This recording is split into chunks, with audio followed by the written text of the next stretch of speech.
Class 9th.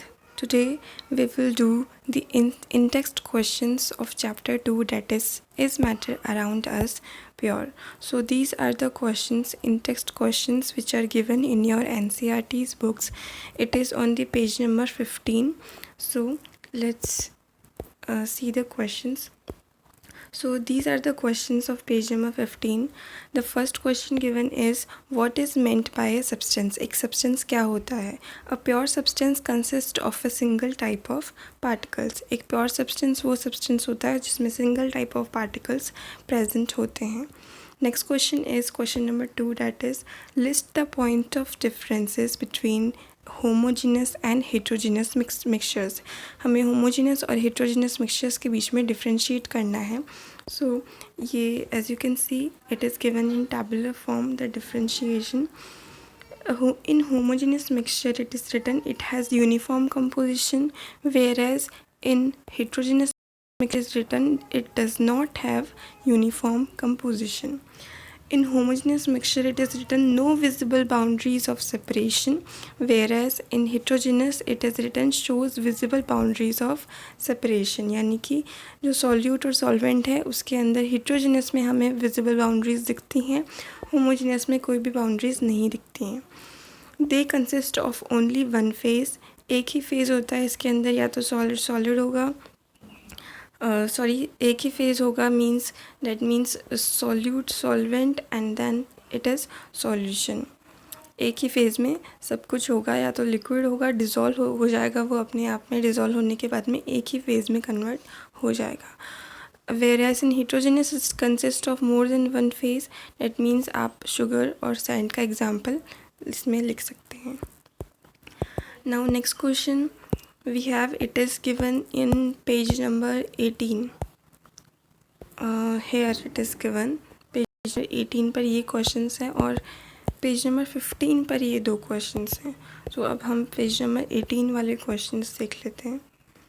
Number 1 question is given, differentiate between homogeneous and heterogeneous mixtures with examples. तो same question ही repeat हो गया यहाँ पे. सो ये रिपीट हुआ है क्वेश्चन, तो आपको एक बार ही करना है इसे.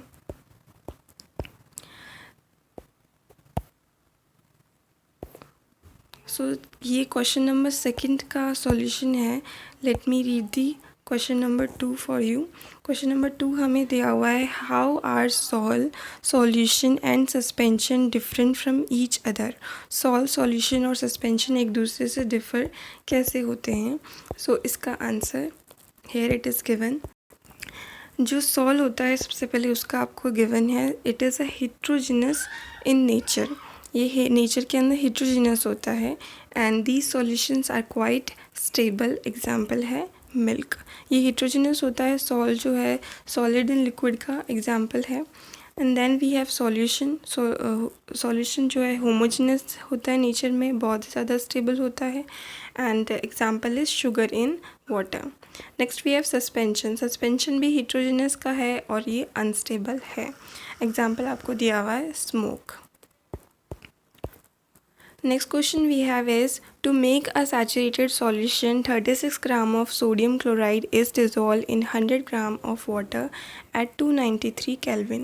Find its concentration at this temperature. आपको क्वेश्चन में टेम्परेचर गिवन है और आपको सैचुरेटेड सॉल्यूशन का सॉल्यूट का अमाउंट गिवन है और सॉल्वेंट का अमाउंट भी गिवन है, और इस तरीके से आपको कॉन्सेंट्रेशन फाइंड करना है. So we know that the formula of concentration is mass of solute upon mass of solution into 100. So आपको क्वेश्चन में से गिवन जो आइटम गिवन है वो लिखना है. सबसे पहले mass of solute that is 36 gram, then mass of solvent that is 100 gram, then mass of solution, दोनों को ऐड करने से आएगा 136 gram. Then you will put it in your formula. 36 upon 136 multiply by 100 gives 26.47%. ये आपका concentration आ गया इस temperature पर. Next we have these questions. It is given on page number 24 in your NCERTs. Question number 1 is, how will you separate a mixture containing kerosene and petrol? Difference in their boiling points is more than 25 degree Celsius, which are miscible with each other. आप कैसे separate करेंगे एक mixture को kerosene और petrol है और उनका जो बॉइलिंग पॉइंट है उसके बीच में 25 डिग्री सेल्सियस का डिफ्रेंशिएशन है। So as we all know कि जब मोर देन 25 डिग्री सेल्सियस का बॉइलिंग पॉइंट में डिफरेंस होता है, ऐसे मिक्सचर्स को हम डिस्टिलेशन के प्रोसेस से सेपरेट करते हैं। ऐसा हमने एक्टिविटी में भी देखा था पहले। सो वो एक्टिविटी ही हमें यहाँ पे लिखनी है, बस अलग तरीके से लिखनी है थोड़ी सी। तो सबसे पहले आप लिखेंगे the mixture of kerosene and petrol which are miscible with each other can be separated by distillation. Then you will write the method. So this is the method. आपको स्टेप बाय स्टेप मेथड लिखना है। First of all, take a mixture in a distillation flask, then fit it with a thermometer, arrange the separators as shown in the figure. आपको अभी मैं figure show करूँगी और उसके according set करना है सब। Heat the mixture slowly. Petrol vaporises first as it has lower boiling point. It condenses in the condenser and is collected from the condenser outlet. Petrol सबसे पहले वेपराइज होगा because petrol का boiling point कम होता है and ये condense हो जाता है कंडेंसर आउटलेट के अंदर, कलेक्ट हो जाता है फिर। देन केरोसिन लास्ट में बच जाएगा डिस्टिलेशन फ्लास्क में और इस तरीके से ये सेपरेट आउट हो जाएगा। So this is the setup, this is the diagram which you have to draw in your notebooks. Next question is, name the technique to separate butter from curd, salt from seawater, camphor from salt. So butter को curd में से निकालने के लिए आपको centrifugation का method technique इस्तेमाल करना होगा। सॉल्ट को सी वाटर में से निकालने के लिए evaporation and camphor from salt you need sublimation process. Next question is, what type of mixtures are separated by the technique of crystallization? crystallization technique से कौन से टाइप ऑफ मिक्सचर सेपरेट किए जाते हैं? ये ऐसी टेक्निक है जो कि सॉलिड को जिनमें कुछ इम्प्योरिटीज़ हों, फॉर एग्ज़ाम्पल सी वाटर के अंदर सॉल्ट होता है, तो उसको सेपरेट करने के लिए क्रिस्टलाइजेशन प्रोसेस का यूटिलाइज़ किया जाता है, यानी ऐसे सॉलिड्स जिनमें कुछ इम्प्योरिटीज़ प्रेजेंट हों। नेक्स्ट क्वेश्चन हमें पेज नंबर 24 पर गिवन है और let's see this. Question number 1 is, classify the following is chemical और फिज़िकल चेंजेस। ये सब आपको कुछ एग्जांपल्स दिए हुए हैं, इनको क्लासीफाई करना है कि कौन सा केमिकल चेंज है और कौन सा फिज़िकल चेंज है। तो आपको ऐसे इस तरीके से फिज़िकल चेंजेस में लिखना है और केमिकल चेंजेस में लिखना है अलग अलग। जो फिज़िकल चेंजेस हैं उनके अंदर क्या क्या आएंगे? Cutting of tree, melting of butter in a pan, boiling of water to form steam, dissolving common salt in water and making a fruit salad with raw fruits. ये सब जो चेंजेस है फिज़िकल चेंजेस हैं, इनमें composition change नहीं होता है substances का, ओनली फिज़िकली चेंज होता है। वो या तो सॉलिड से लिक्विड चेंज हो जाएगा बट उसका कॉम्पोजिशन चेंज नहीं होगा। Next we have chemical change, rusting of almirahs में रस्टिंग हो जाती है, वो एक केमिकल चेंज है, वो इरिवर्सिबल है। एक बार रस्टिंग लग गई तो लग गई, फिर वो सेटल डाउन नहीं की जा सकती। Passing of electric current through water and then breaking down into hydrogen and oxygen gas, burning of paper and would.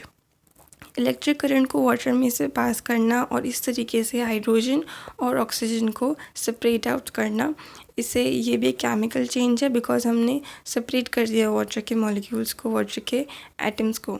Burning of paper and wood, it is also a chemical change.